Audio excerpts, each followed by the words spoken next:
Welcome to the Game of Risk, everyone. I am your host, OliveXC, a top Risk Grandmaster at this game. Today, we are doing Tutor Tuesday, where I review a subscriber game and help them and you get better at the game of Risk.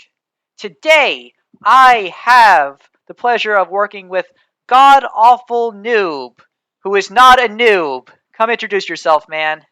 Hey everyone. Thanks Olive for having me on the show. First off, I can't thank you enough. And also, yeah, it's a friend thing with the name, the God Awful Noob. We all call ourselves noobs. Yeah, so do you want to tell the uh, audience a bit about yourself? yeah, so I just started playing Risk about a month ago, roughly. We're almost at a full-on month, and I thought it would be interesting to start a YouTube channel showing my progression going from all the way from novice rank to grandmaster. Obviously, I sold myself thinking that I was going to get to grandmaster in 30 episodes, so I want to apologize to all the grandmasters. It's definitely not as simple as, oh, I'm going to get grandmaster and then just go for grandmaster. There's definitely a lot of thought and process into the gameplay to make it to grandmaster. So I think the Risk Noob to Pro series is definitely not going to end at 30 episodes. It's going to go a few more episodes longer at least. I'll make sure to link his YouTube channel, and so go check him out. Like he's new, but definitely learning. So as you look into this game right here, we saw some very initial things like Red making an aggressive move, trying to take a lot of stuff in Australia, losing troops. Pink made an aggressive move, like hitting like year four, like right here. So some pretty interesting things that we see. So, what's your assumption on the level of play of the players based on their first moves? Yeah, so I did notice that Pink was attacking pretty aggressively at the very beginning of the game. So I knew that I definitely didn't want to leave any stacks near Pink if they were wanting to take something over. I noticed early that it looked like Red was going to position himself for Australia, so I wanted to get out of his way. So that's why I used that three stack down in Indonesia to attack because I didn't want to add any troops, but I saw that there were one stacks there, so I figured I could get a little bit of value out of those troops and add to my cards. And then I saw a good position for me to take Africa. Of course, Pink's not there, so that made me even more comfortable with going for that route. Yep, I think Africa is the perfect play for you. So, ideally, the pink player would take like a South America. The purple player takes like North America. The red player takes Australia, and then goes from there. Maybe they move their seven from China earlier down. They wouldn't have to be taking these risky rolls. But overall, things are pretty good. You also did a very subtle thing in Africa where you moved your troops from like East Africa to I think what's the territory? I think South Africa at the bottom. Yeah, I think it's South Africa. Yeah, yeah. So that was a really nice move. Do you know why it was nice? Yeah, because I was trying to give Purple the opportunity to get their three out of Africa if they wanted to. But I don't think they end up doing that. Yeah, yeah, yeah. But by the way, you can tell when you have someone who's like a streamer slash player. I love how you're just using the mouse saying, "Hey guys, look at this territory right here. Maybe all of XC wants to talk about this." I'm Yeah. god awful noob. Look at me move my mouse around. But yeah, overall, some like good things. You're just kind of trying to use up your ancillary stacks, move everything together. Small mistake right here. You don't move your three from Europe into Mhm. Africa. You don't know what the other players are going to do. Like most likely, the pink player will be going for South America, but if they choose to go for Europe, you can potentially lose like those threes. The players have already showed a propensity to do very big hits on you, so it's better to be more cautious. Right. Additionally, given that your strategy is going to be for Africa, you want to group as many troops there as possible to discourage other players from going for it and fortifying your position of strength. If you were to lose like a two or three back in Asia, while that would be like annoying, it wouldn't really be the end of the world for you, and you can quickly and easily recover from it. But again, that's like very minor things. So as like the players, yeah, I'll just like speed up like a tiny bit because at this point players are just attacking a tiny bit, getting their cards. You can see the red players being a dummy, just trying to do all these very risky rolls. They don't understand just trying to attack. And you can see right there, like you lost like a troop, but again, the red player's just been losing more at this time. Now we so now if I was the pink player, see now you lose your three. You Right. could have Yeah, fortified because I that down, lost and that it. could have saved you the troops like earlier, because again that was a higher risk area. No one was attacking in like the top right of Asia because nobody cares about the top right of Asia except a very crazy Australian Right. player. Yeah, right. Yeah, and so far this red player just looks like they're just trying to be an Australian turtle. So I see you're just trying to get a little bit of value when you can from out that too, and you're just trying to group everything in. You still have a fair Yeah. number of troops. You could have been at 29 versus 27, which is again not a significant change. But hey, every troop matters because you don't know what's going to happen. If you need every troop possible to go for a significant move in the game. Now we see Right. Yeah. you don't have a set here at like three cards. Do you know how often it is you'll have a set at three cards? Yes, 34%, I think. Higher. And I only, oh, it's higher? Oh, Yes. 43? Did I get my numbers mixed up? Yeah. So it depends on the size of the map. On a medium sized Oh, map like yeah. this, it's around like 38 to 40ish percent. Do you know why it's around that percentile? I remember watching one of your videos and you talked about it, but I Yeah. can't remember. Yeah, well, we assume any person coming in, this is a new video like for them. So this is Yeah, because your initial cards, your first two cards, you get a bonus, right? When you have three different cards or you have the same card at once, right? So whether you have the same card or two different cards, your third card needs to be either the same card again or a different card, right? So that would normally imply 33% chance. However, right. there are wild cards. So the smaller a map is, the more likely they are to get a wild card. The larger the map, the less likely you are to get a wild card, right? Because you're more likely to get territories instead. Yeah. Because of that, you add on a couple of percentage points when you're at three cards and four cards to calculate the odds of you getting any type of set.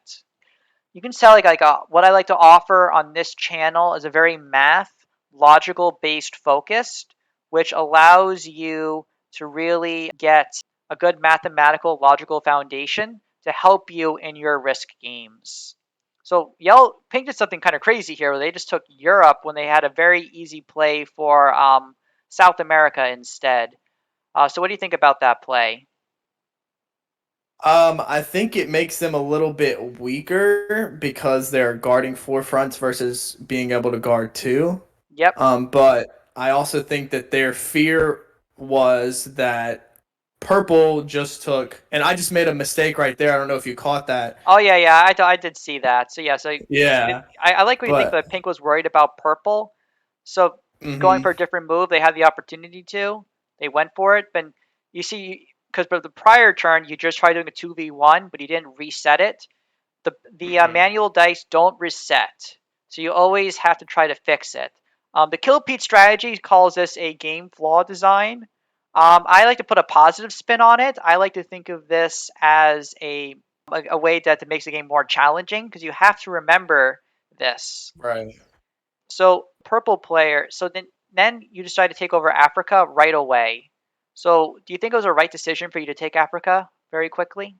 I don't, especially after using the blitz slider and losing. I can't remember how many troops I ended up losing right there, but using that blitz slider and losing, I think three or four Yeah. troops It definitely hurt me. reduces So the I should odds, have but you can decided. still lose troops. It's not Right. like you're gonna always get like the best roll. You're just a little bit more likely to, as long as you use it correctly.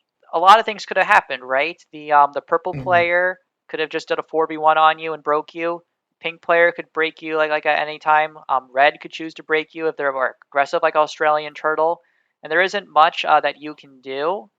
Um, you also then left the troops in North Africa, which is a little bit aggressive. So Right. you're both protecting the black player, or sorry, the purple player, um, and you're acting both confrontational to purple and pink. If you're with a very aggressive player, they could choose to try to attack you right here when you're in this very kind of delicate situation. But Thankfully, as we'll see, like right here, no one does attack you, so you're able to successfully secure the African bonus for yourself, which is very good. And you're able to get a set, not the 10 set, but a 6 set. So do you think you should be turning it in here? Yes, because I'm the weakest player. Yeah, you're gonna die if you don't trade it in. Like the red player, while they're technically like pretty weak right now, they have pretty strong foundation on Australia, and it does look anyone's gonna be like suiciding into them like anytime soon. However, Right. they're in the worst position like long term.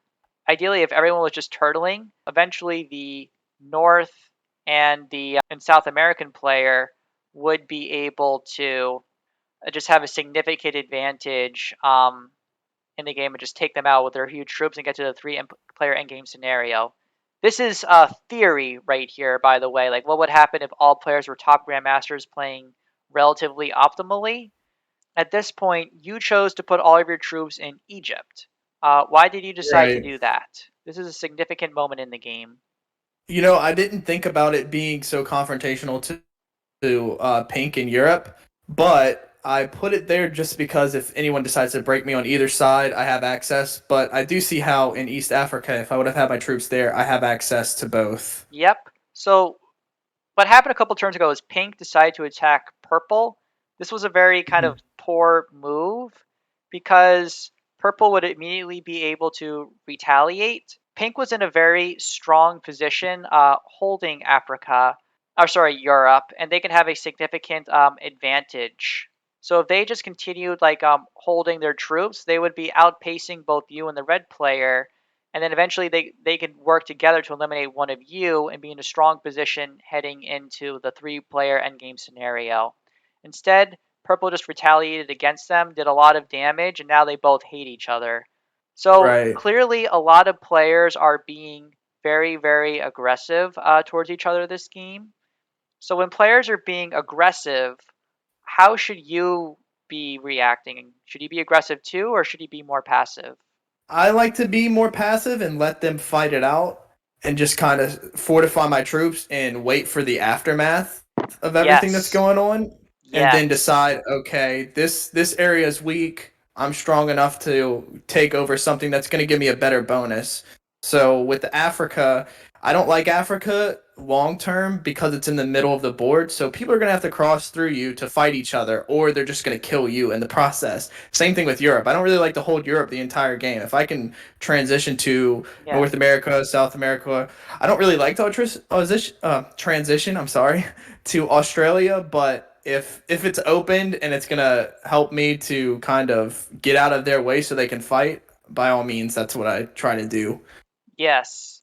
That's why, in general, when you have Africa, the best place to be is generally East Africa. It does Mhm. leave you trapped a tiny bit more, but it does give you like a kind of like more like the flexibility to say, as long as you don't attack me, you're not going to unleash my very dangerous army towards you. You'll also notice that the red player was being very aggressive, hitting the purple Mhm. player. So again, like everyone's being aggressive, hitting each other.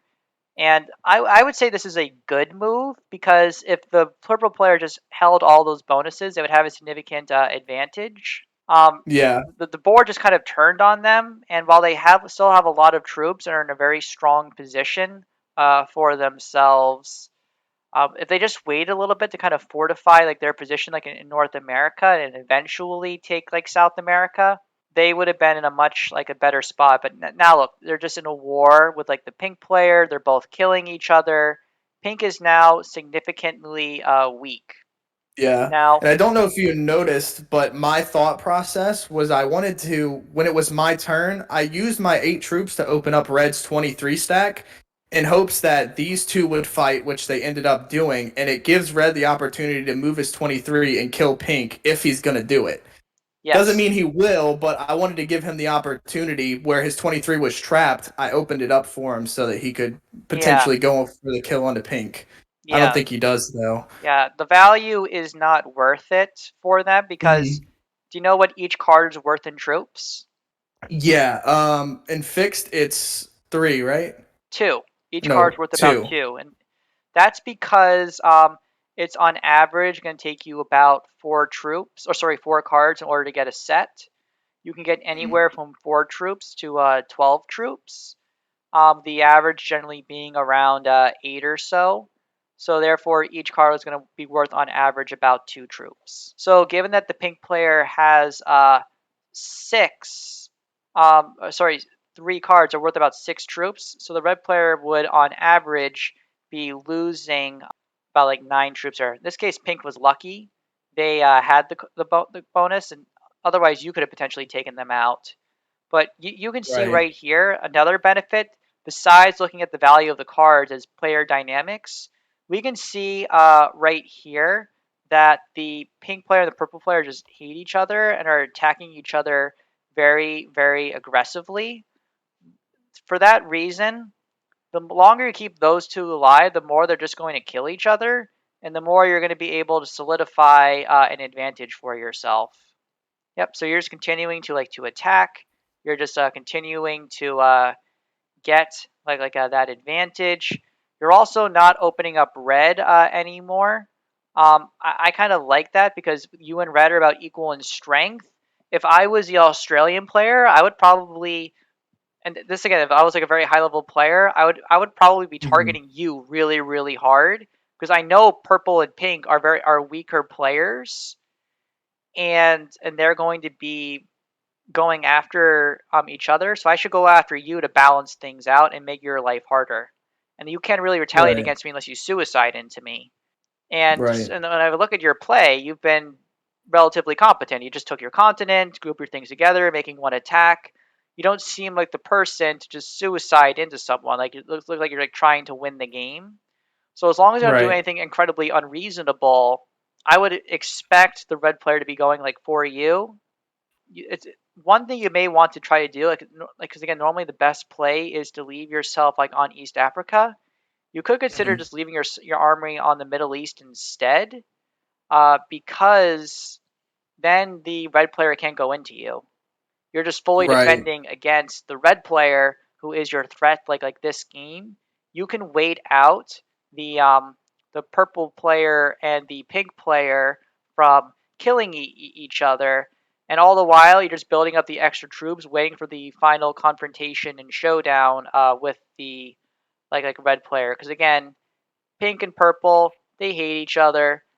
Look at that. Pink is just rolling down like the 4, taking this very risky, silly rolls for themselves. Yeah, Now, they just slow roll it. yeah, one thing you could try doing like as well is, like, you notice in your very last turn, you just attacked Mhm. your 7 attack downwards towards I think what is that, like the Yakutsk area? I can't remember every territory name. Was that Yeah, I Mongolia? think that's Mongolia. Yeah. Oh yeah, because Mongolia attacked China. Haha, history, kids. A subtle thing you could have done was attack um, the the purple one up top there, because that's just going to reduce purple from thinking about placing troops over there. You want them to think about placing troops towards the action, and you're just subtly removing their map presence. So little things like that will kind of help you out. Like if you can remove someone from the board, you can do that. 'Cause at this point, the purple player is kind of like the Sweeto South American player, right? So if you keep them kind of Right. trapped in South America, they're going to be forced to kind of go into North America instead, or Right. so again. But these are all like super minor things, because again, like you're at the high expert to master level.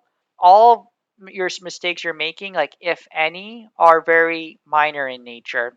By the way, you saw how the Yeah. player was attacking with 10 troops and that they lost a Mhm. 2 attacking a 1.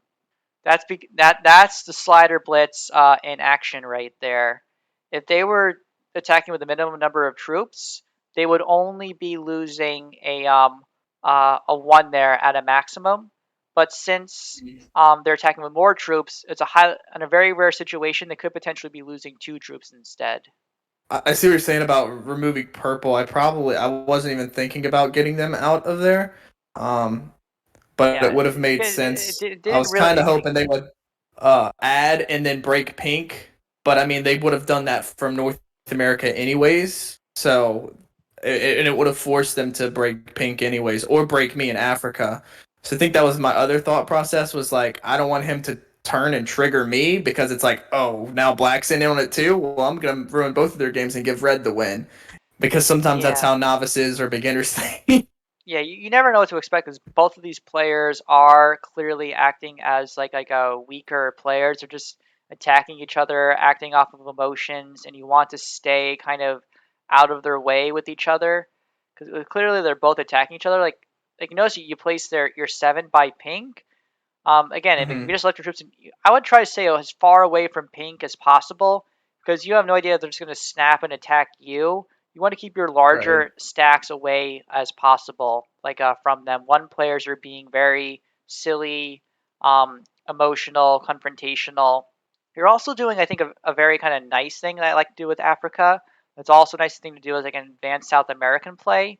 You're leaving your an ancillary stack in Asia to try to get cards. Do you know why that's like a strong move to do? I know why it's for South America, but I'm not really sure why for Africa.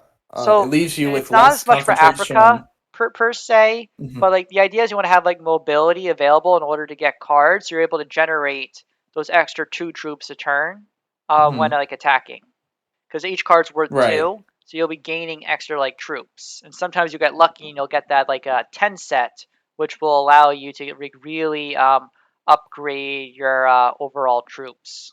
But in Africa's case, another important principle is like if you're like attacking on the Middle East and then fortifying back to East Africa, your troops are kind of Mhm. trapped.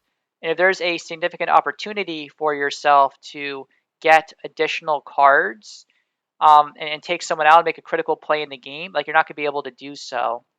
So by Right. leaving the Middle East open for yourself, you are allowing yourself the opportunity to make a big attack when you need to. Because of the decisions that you've made now, like for yourself, you're at 71 troops. You have a significant lead in troops. And now look, like the red player is clearly like going to attacking you, which is the right decision to make. Like I love what Right. red's I doing right here. They're being a good Australian player.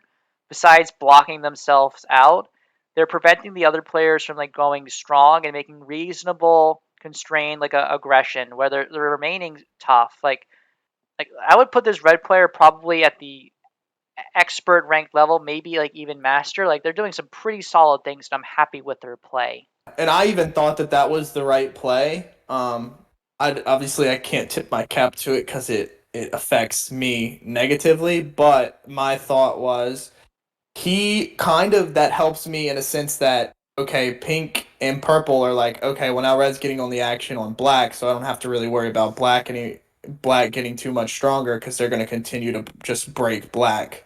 So I was almost like, okay, I'll take it, but yeah, it was annoying. It is what it is, and say I see it's like taking a card. You're passing. You're also not trading in the set, which I think is smart. Like you don't want to look too strong. On the Risk Forever channel, Champion Ever does that all the time, where they don't turn in their sets because they want to look strong themselves, or look Right. weaker than what they actually are. It's kind of hiding your cards, hiding the strength of your hand. Poker terminology. Right. Yeah.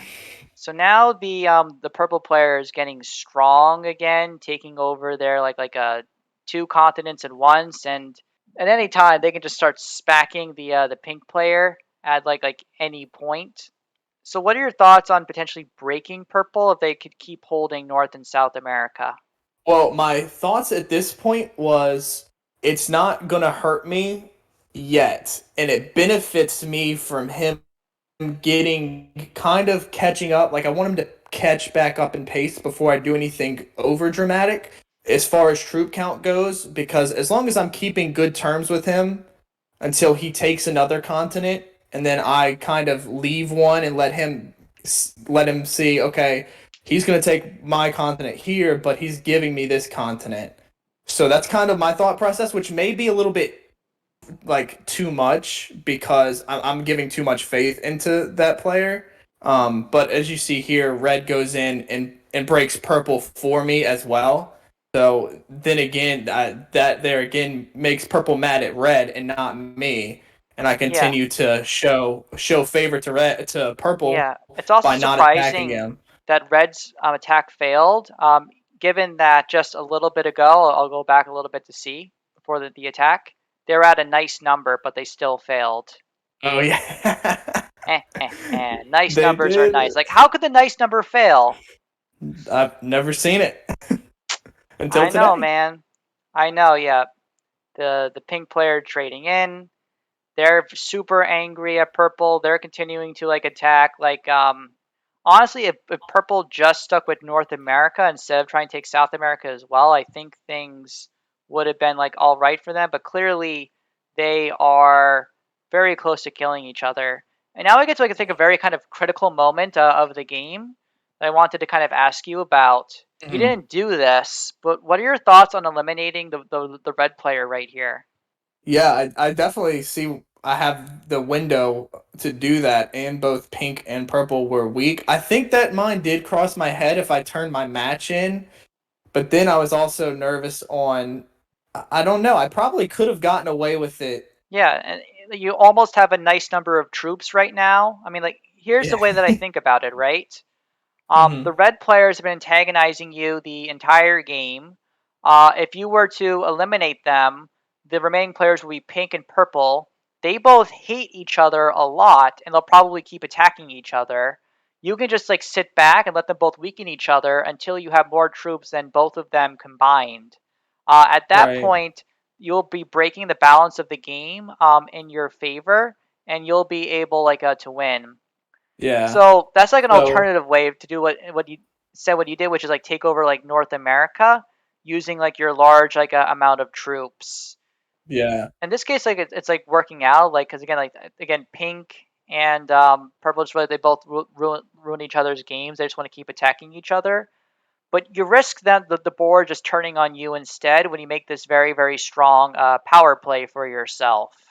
Yeah. And my thought process here, which did purple just trade? I They think did purple just did trade just in. trade in. They Yeah. did just trade in.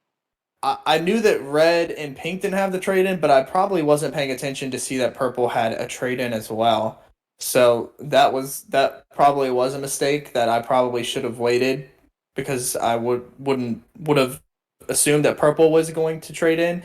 I also was thinking that I could get away with it because of the attacks that red did to purple and the attacks that pink did to purple. That purple was just fed up with both of them, so I Yeah, yeah. wasn't In going to this be case, like as they big of a were just target on being their very back. confrontational and attacking, and they were trying to take out the pink player, but they left their camera animations on, so they can't attack fast enough. Yeah, and I started freaking out here because purple set up to kill pink, but I think they just forgot No, they they or they, they they ran left out the of six in North time. Africa. They didn't forget. They ran out of time because they left their camera Yeah. animations on.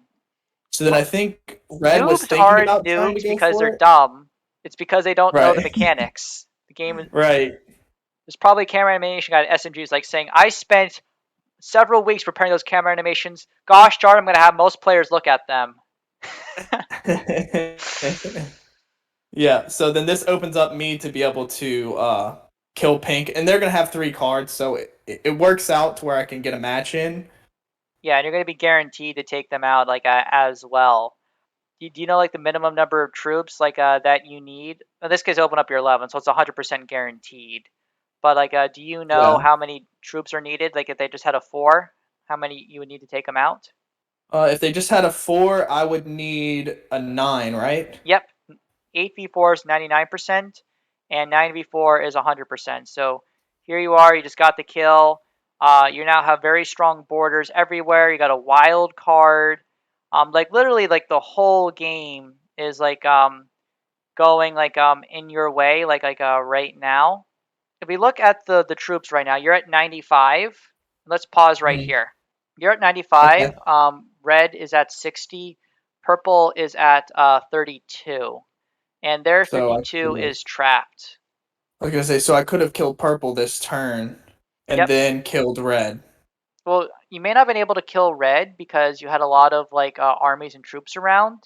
But one thing hmm you could have, because you're 25 and Alaska is kind of trapped right now.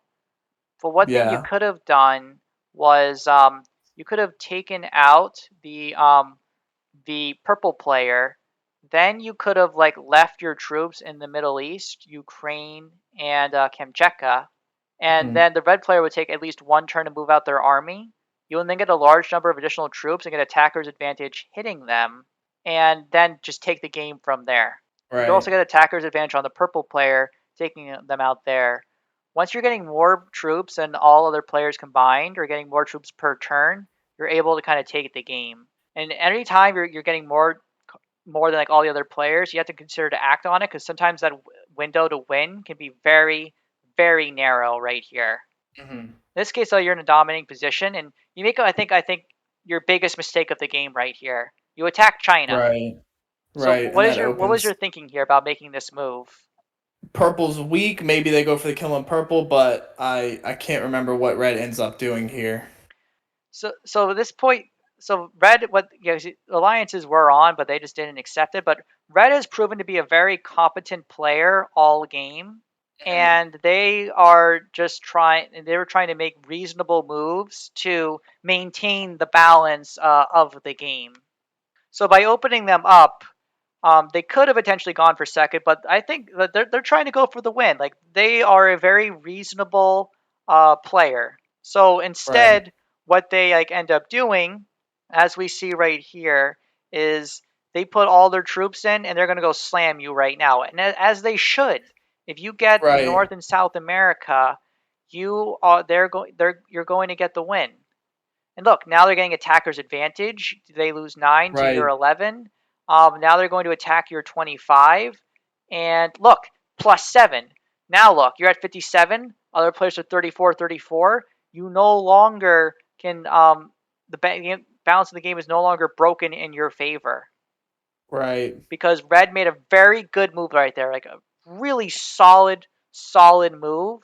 And that's why the time to strike sometimes with the balance of the game is critical. Like now you had a set on three, you could go for the win again, like right here of just taking out the purple player, put all of your troops in China and India, and then what's the red player going to do?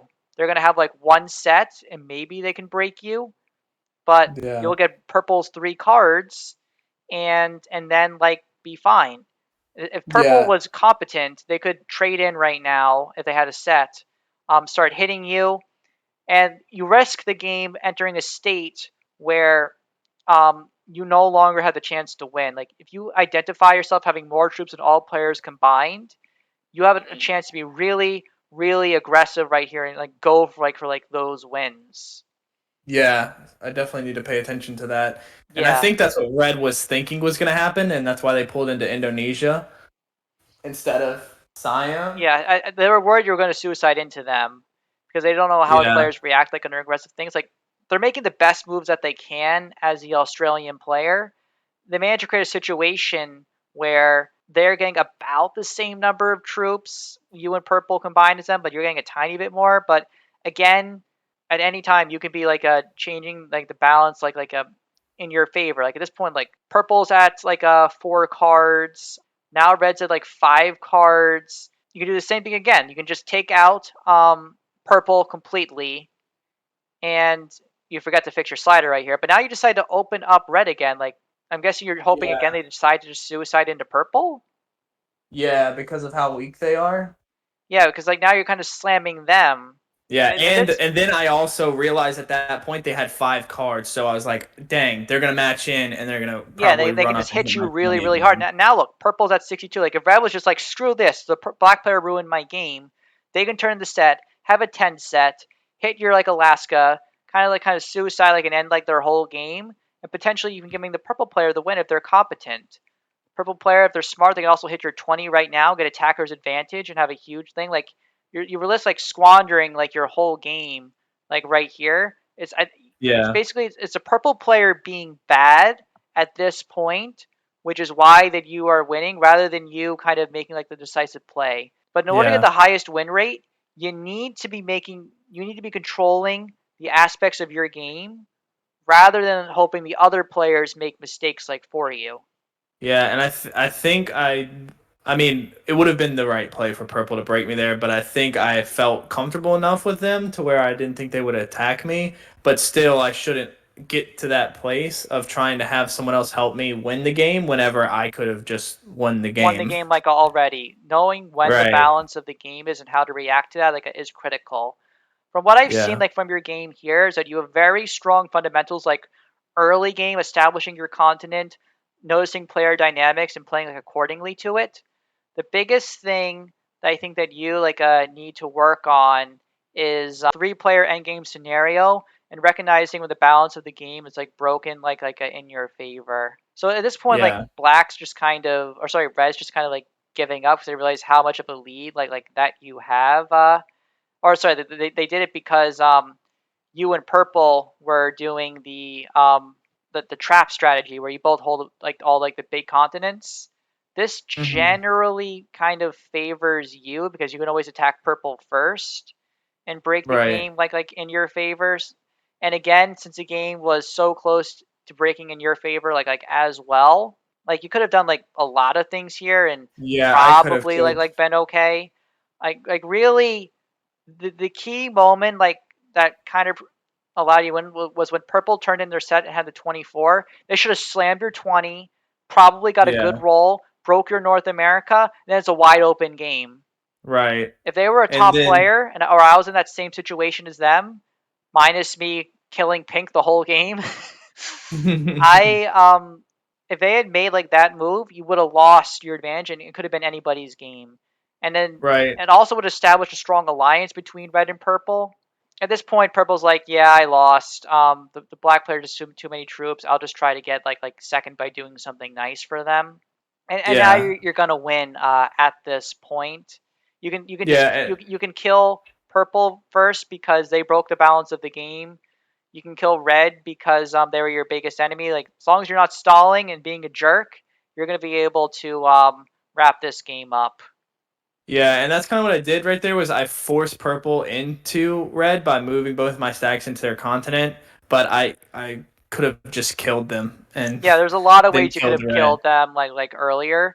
And Yeah. recognizing when you have more troops than other players and making those decisive moves like again like are critical. It was the biggest mistake that you made like this game like for yourself, but this was overall a really like I think like solid game. Like your initial strategy with Africa and recognizing how the other players are acting right here was just so like smart. Like you played it like I think like almost perfectly. Besides just leaving yourself in like East Africa and doing minor moves, controlling like the side of the board, and then Hmm. again just keeping in mind the balance of the game and attacking players is like will be like kind of key for you to keep in mind like again like you're clearly showing master level skills like right here like you're improving at this game so rapidly. I'm really impressed with how you're growing and I hope your channel continues to do well.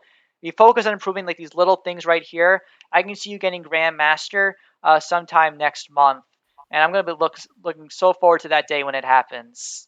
Yeah, I hope so.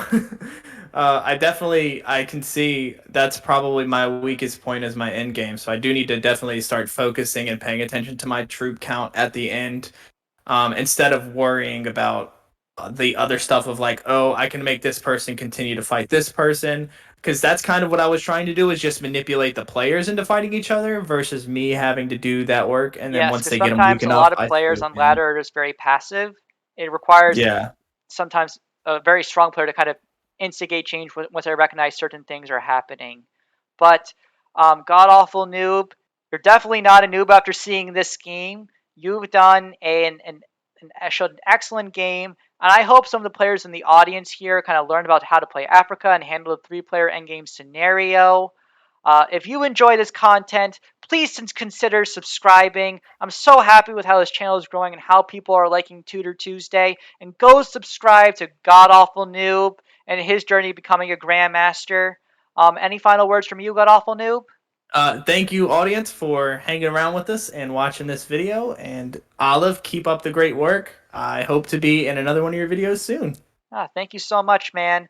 With that, I hope you guys enjoy the rest of your day. This is OliveXC and God Awful Noob signing out.